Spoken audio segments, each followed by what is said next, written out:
cyber sexual assault, domestic violence, human trafficking, LGBTQ, and just really, you guys were fabulous this semester. And I just want to add that we had experts come in, Dawn Pennon from the New Jersey Coalition to End Domestic Violence, and Chloe Adele, an alum from Ramapo, who's now a social worker, came from Healing Space.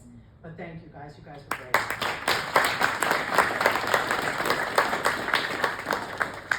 So I don't usually have notes with me, but I'm getting, I had COVID and I seem to have that brain fog is really serious. It's real. So anyway, so bear with me. But anyway, I'm a 14-and-a-half-year survivor of domestic violence.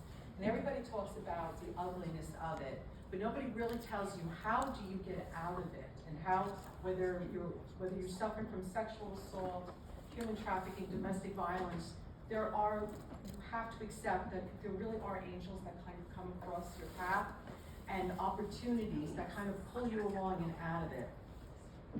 And there are seeds that are planted and they sprout, but you've got to kind of surrender to them.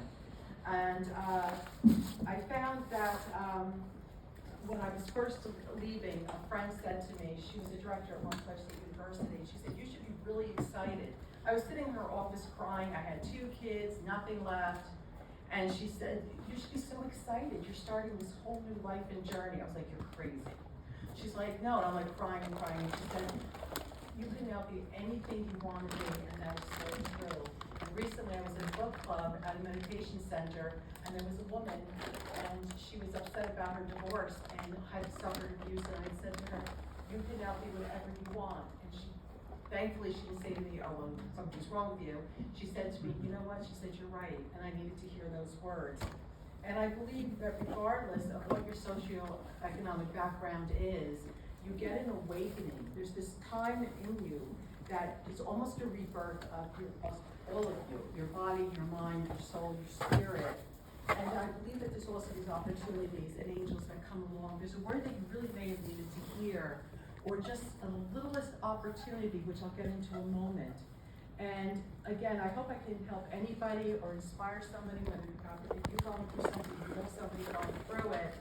And I didn't even know I was on the road to recovery. I was in it a few years because, you know, very typical professional women, not so women like me. And that's what Dr. Susan Weitzman, 30% of domestic violence survivors are professional educated women. And I remember I went to Dr.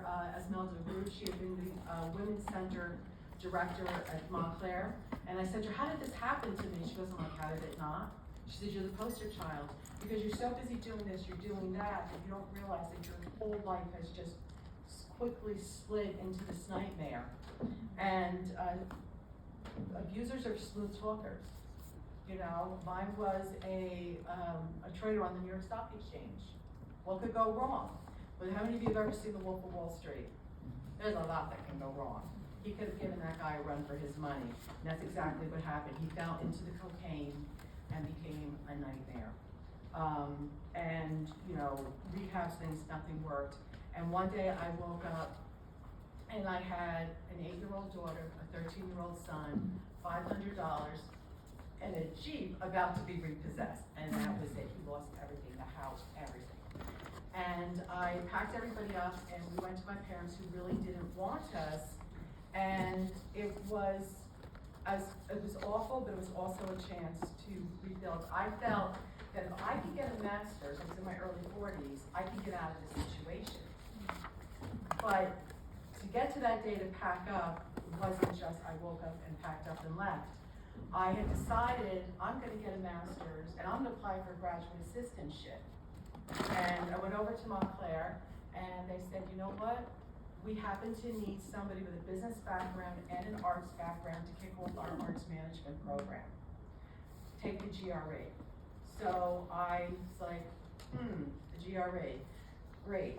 So I took the GRE, and he did everything to sabotage it, but at the same time, I also have no money. So my neighbor's bird in the yard is sick, and that's about right, my whole life's falling apart. She goes, the bird is sick, and I'm like, okay. She goes, no, it's a wild bird, it's sick, and what are you gonna do, right? I'm like looking at her while my life is collapsed. I'm called animal control. The animal control comes to the house, and this woman, Debbie DeLuca, said to me, Do you know anybody who would want a job up at the William Patterson Theater as a house manager? We need somebody with like kind of a business and good knowledge of our background. And I'm taking a step back because not only did I have an education, I came from a professional, educated family. I grew up in the perfect suburb and everything. And I was a Wall Street trader. I was a stock trader in the 80s when women weren't. I lived in Manhattan. I had a white-on-one apartment. I met my ex-husband, and everything just went. So when you think this can't happen to you, it can happen to you.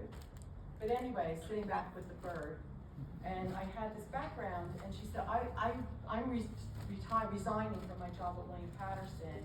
I need a replacement. Do you want the job? And I went in, and I met them, and I was hired, and the bird lived. She had a private sanctuary in her house. The bird did live, and I started working at William Patterson, and I was in a situation where I could put my kids in their pajamas and, go to work and, and house manage. But I was able to study for my GREs there also. And then Scott Romano, who's now Judge Romano of Passaic County, was all family friends, and he said, I'm gonna put you on the Wayne Alliance. And they hired me to teach an art history class for $50 an hour, so I had these 2 part-time jobs. And I'm like, oh, wait a minute. I can even stay later there and study. This is no problem. I'm gonna take my GREs. And everything is sabotaged. I missed the GREs, and now I've really missed them. So Montclair calls me back and they said, the grad assistantship is still opened. We have to kick off this program. You really have everything we need, but you don't have the GRE. And I went, and when they called me, I was literally sitting in my garden crying, because I'm like, I'm never gonna get out of here. Like, where is my life? So I took the GRE. One problem, not my ex's fault. I go to make iced tea and I spill this hot water and I burn my leg and I go looking like a zombie for the GRE and I pass. Somehow I pass and I start my journey at Montclair State University. I'm working in the theater business office, but now he's sabotaging my classes. So I'm working at William Patterson, I'm working at Montclair, I'm working for the Wayne Alliance, mostly at public schools and public library, and he's sabotaging as I'm going along. Makes a big mistake. He comes to campus one day and finds himself escorted off the campus. And I got through the program, and there was a dean. He was the lead dean back then. Some people know him. He just released a book in the World of Academia, Dean Jeffrey Newman. And he was this very good-looking tall man. He would dance. He was the dean of the College of the Arts, and he would dance, and I would give him basil from my garden. And he came dancing in one day, and he said to me, when you're good to the dean is good to you. And I'm like, Dean Newman, I just finished my first year of grad student, what can I do for you today? He said, oh, and he's dancing. From ever since Chicago, when Mom was good to you, he's dancing, and he goes, I have a surprise tomorrow, but you have to wear a suit. Now the problem with that is I've been on Wall Street and I had a lot of suits, but I could no longer identify with the person on my business card. I no longer identified as that trader, and I hadn't put on a suit. And a few weeks before that, from when I was a kid, I always loved the New York Times, and I would read the style section on Sunday, and it'd be like, how come all these people that are my age and older still have a life, and I don't have a life? And I got curious, but I started to watch an old show called What Not to Wear, and I got started in that. So I had all these beautiful clothes, what not to wear, so I went to Marshall's and I put together a suit, and it felt empowering. And I thought about my kids, and there's that song, it's by, I think Stepchild, Things Are Gonna Get Easier. Everybody know that song I'm talking about? Oh Child, and that came on the radio, and I was like, this is empowering. Just simply putting on this jacket again and going to this meeting, and they said, here's what we got a deal for you. We're gonna transfer you to fundraising to write grants. And we're gonna take you out of the assistantship program. And now, instead of leaving my abuser in June of '06, I left him October 1st, 2005. I packed up my kids with as little as we had, and we were able to leave and go to safety. Here's the problem. And this is why you always need law enforcement. Don't ever take anybody in. I can't stress enough, if somebody comes to you and they're a victim of violence, you must get law enforcement.